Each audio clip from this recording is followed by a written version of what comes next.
you're running slower to actually get faster. Let's talk about the Maffetone method that you were mentioning. Hopefully, I'm saying that right. Um, it was created by a doctor who has a lot of experience with running. He's written I think 30 books on the topic of running, and he talks a lot about. I think you're training at like 80% most of the time, but I'm not really 100% sure. Maybe you can explain it better to us. Yeah, so Maffetone method.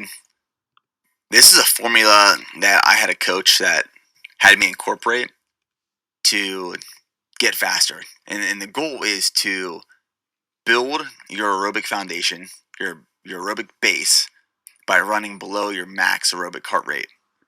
So if you think of your max aerobic heart rate, it is the ceiling. And if you stay below that ceiling, you are building your aerobic systems. So the formula is it's called MAF 180, MAF, 180 minus your age. So, example, if you're a 30-year-old male, 180 minus 30 equals 150. That is 150 beats per minute. That 150 beats per minute is your max aerobic heart rate. Not your max heart rate, your max aerobic heart rate.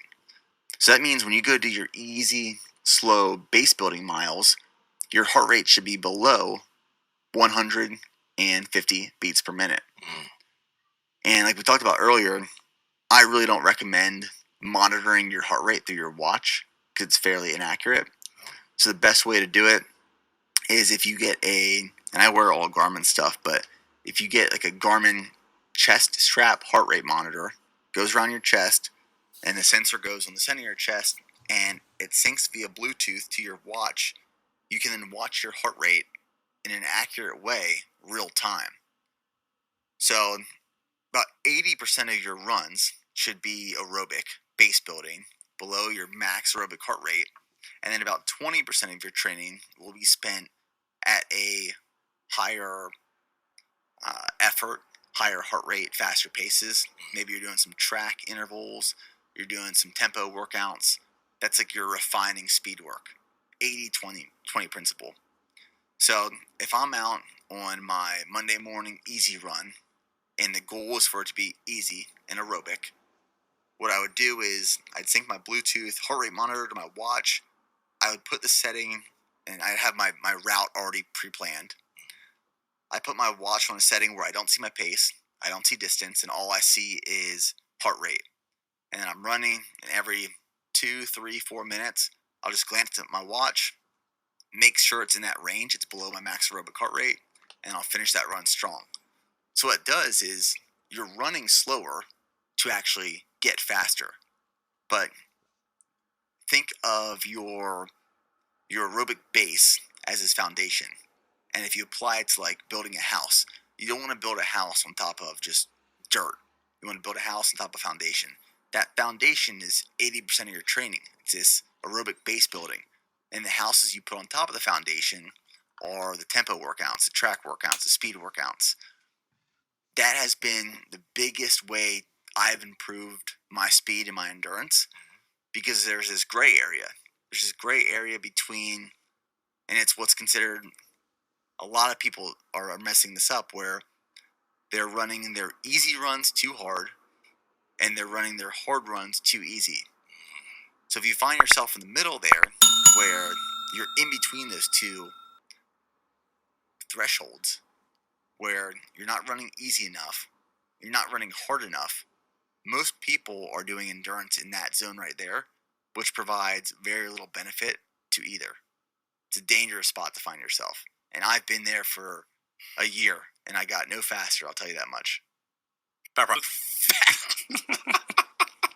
That makes a lot of sense, because if your easy runs, if they're not easy enough, you're not actually getting recovery from those runs. Like, those runs are building up volume, but they also have a secondary aspect of allowing you to recover from your hard runs, right? That, and it's teaching your body how to use oxygen efficiently as a fuel source. Because what happens, we did this really cool testing in Austin a few weeks ago. It was at this facility called Run Lab, and we were testing lactate threshold. So if I'm going and doing an easy run at a run below my max aerobic heart rate, my body is utilizing oxygen very efficiently. That is the aerobic system. It's just what it's meant to do. And the more aerobic base building, easy runs you do, the stronger that system gets, the more efficient it gets. Endurance is all efficiencies, right? Building efficiencies. As you increase that effort and your paces get faster, what happens is your body isn't able to utilize oxygen as efficiently, and it starts building lactate in the blood. So lactic acid starts increasing. There's this threshold that you want to find, and we wanted to find for our next marathon, where we wanted to find at what pace, what is the fastest pace I can run, where my body is accumulating and building lactate in the blood, but it's clearing it efficiently. Once you cross that line where your body can't efficiently clear lactate out of the blood and it keeps building and building and building, you get tired. Yeah. You can't run as fast. So you want to find that pace of what's the fastest I can run for a prolonged period of time where my body's efficiently clearing blood lactate. What was that pace for you? Sorry, I'm just curious. Like 6:15, 6:20. Whew. Shit. Which was really good information for us, is because that's the pace we need to use for this next marathon. And the reason the pace was there is because of all the slow, easy runs I've done the last couple of years. You look at these 2 ultra marathons I just ran, these 200-mile races, all that training was all aerobic base building. Yeah. There was no speed work in there. So it was I had this engine I've built from just all the miles. Yeah. When we had Chris Henshaw here, he was talking a lot about this. He mentioned it just like I think he likes apps and he likes the ability to track because it keeps you more honest, but also, he was just kind of referring to, look, if you can talk while you're running and have, speak full sentences, then you're probably in about the right zone. Does that sound correct? Yeah. If you can hold a conversation with paragraphs pretty comfortably, you're probably in your zone 2 training. Now, I personally don't wear and I get this question all the time, I don't wear my chest strap monitor anymore because I know what that feels like. I know what efforts feel like at this point. Yeah. So I don't have to wear it all the time anymore. If I really wanted to, just to double check, I could.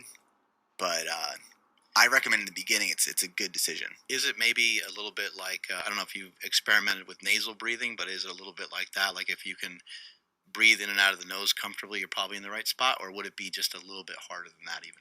It'd be a little bit harder than that. Okay. Yeah, so I'd say breathing in your nose, out your mouth, comfortably. But you don't want to go too slow. You don't want to go too fast. It's just finding that sweet spot.